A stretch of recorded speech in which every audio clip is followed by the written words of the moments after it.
Flashpoint is a great idea for a story. On a conceptual level, it really could be something genuinely special if you really put your hardest into making it into a live action movie. That wasn't this. This honestly very big disappointment was a waste of my time and a waste of my money. I can't believe I spent 2 hours and about roughly $20, not including snacks and drinks, just to see this piece of garbage. Now maybe it's not that awful, but it made it feel that bad because it was such a disappointment on every single level. So without further ado, let's get into why this movie really ruined the story on any level imaginable. Now, with the positives, there's not a ton that I can really name, but there's a couple I can name. I guess some of the CGI wasn't awful. It wasn't bad all the time. There was, hints where it was, there's certain scenes where I didn't hate it, really, I thought the action scenes for the most part weren't that bad. They were pretty decent. They were pretty solid. There wasn't really anything wrong with them. I think it was a nice touch to have Barry Allen meet his past self and have that as sort of the origin story in a way. I thought that was pretty interesting, I guess you could say, for a first movie that, worked not terribly, I guess. And then there's also the ending, which was actually, pretty emotional, like for what I was expecting from this sort of movie. It's not anything groundbreaking, but it ties the themes together pretty nicely at the end, even though for the first couple of acts it doesn't do the best job at it. And there's movies that have tackled this concept before in a much better light, but this movie doesn't do the worst job at it.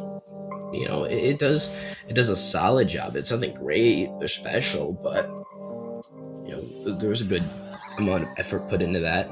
Okay, so I think the best way to obviously start this video is talking about Ezra Miller and just getting him right away out of the game, just out of this review as soon as possible. A huge honor. Now, I think it's definitely very obvious to bring up all the allegations. It's a beautiful moment for me. It's oh my God, there are so many that go back from 2 years ago, 1 year ago, to maybe 6 months ago or something. I don't know. I don't keep Ezra Miller stuff. My point is, his moral.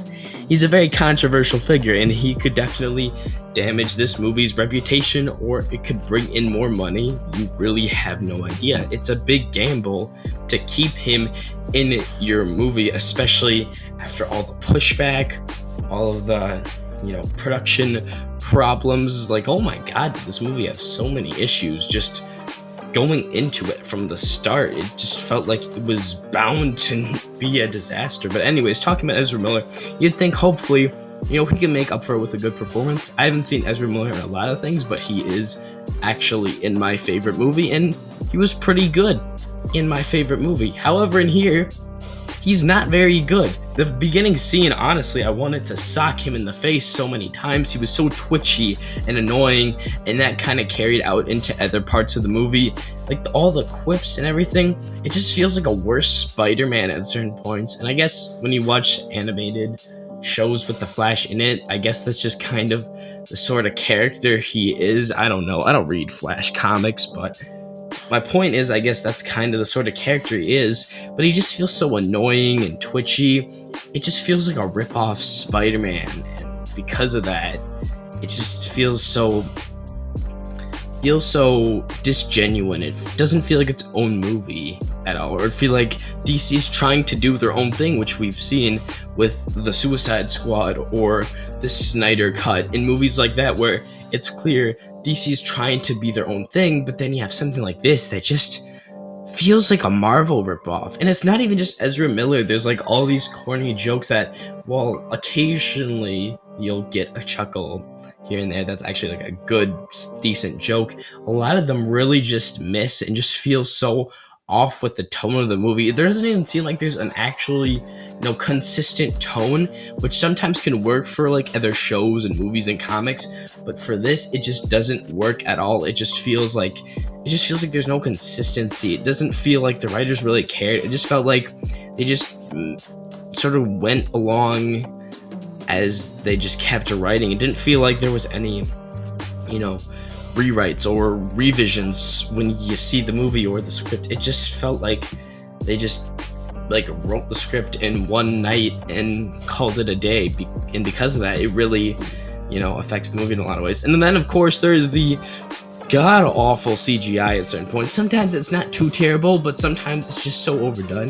Now, this isn't really a surprise because Andy Muschietti directed this movie, and if you've seen It Chapter 2, you can understand that sometimes he goes very overboard with the CGI, and in here, that is definitely very obvious. Now, I get it.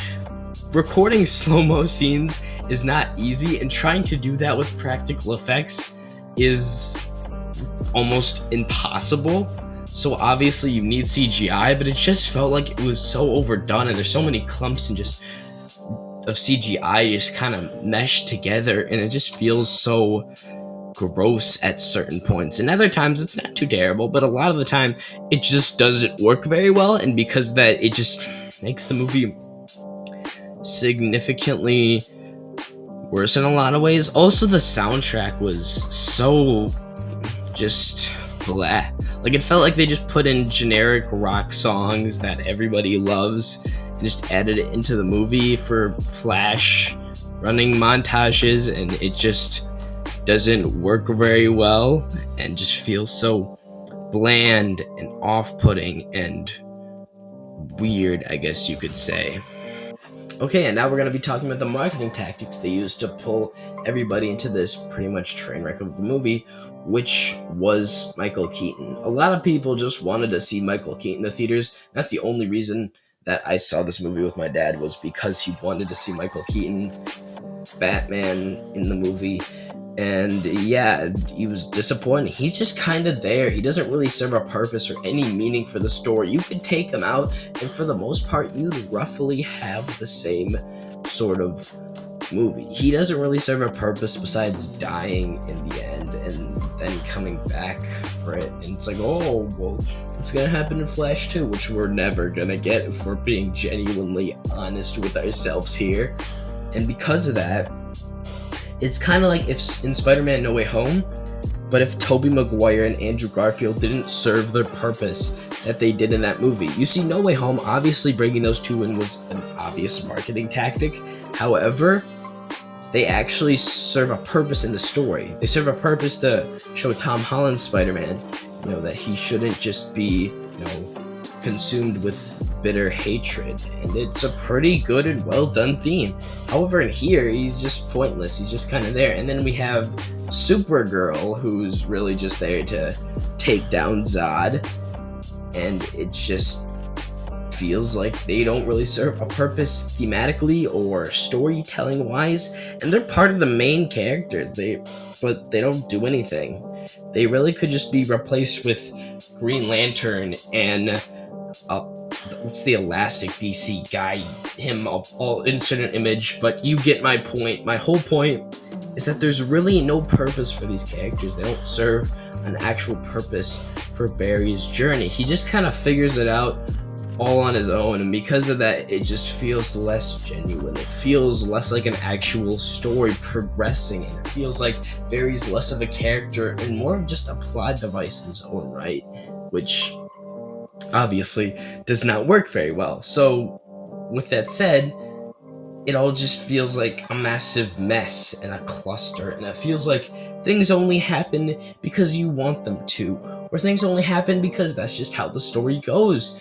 And because of that, the whole movie just feels so blah, so disingenuous, so boring and bland. And maybe it's because I've been spoiled with all these great multiverse movies like, Spider-Man, the recent Spider-Verse movie that we just got, or the original, or Spider-Man No Way Home, which are all, great multiverse movies. And then you get DC's take on it, and it just feels like it serves less of the purpose of what's meant for these movies. A lot of the characters that you see in those movies that appear, they're not just there to be there for cool little quips and Easter eggs. They're there to teach the character a lesson or sort of introduce a theme, an idea. That's what you're supposed to use these multiverse concepts for, not just a plot device to make a fun movie. Sure, you can make it like that, but at least make the movie somewhat competent and have some sort of theme or attachment or idea. And while this movie does have that sort of theme, it feels like it's pushed aside a lot of the movie for quips and jokes, and it never feels like it develops in the way you want it to, or in a way that's clever and unique. It doesn't feel like its own movie. It just feels like if Back to the Future and Spider-Verse had a clash, except for the writing was way worse and the acting was way worse and everything was just way worse in every imaginable way. And I know it feels like I hate this movie. I don't hate this movie. It's just so frustrating because of how disappointing it was to me, because this could have been something great. The whole idea of Flashpoint is very sort of accepting this idea of his mother, being dead, and him, having to not be able to mess with the timeline. This whole theme, an idea that some things are just meant to happen and there's not really anything you can do about it. It's this whole theme that you can take either way and you can believe in either, concept or way. There's no right way of thinking. But it doesn't tie into that. It should have spent more time on that and less time on these stupid CGI action scenes and these dumb quips and jokes that make you want to just castrate yourself. Overall, not a very good movie. I mean, it's not the worst thing I've ever seen, even though it seems like that with how I'm talking about it. But, I mean, I guess it'd be a solid 5 or 4 out of 10. But, yeah, very disappointing movie. I'm very disappointed in DC, especially after making, the Batman. Now, I didn't see Black Adam or Shazam 2 because those movies probably suck, but the Batman was a great movie. Why not, do something with that level of quality instead of this mediocre dumpster fire?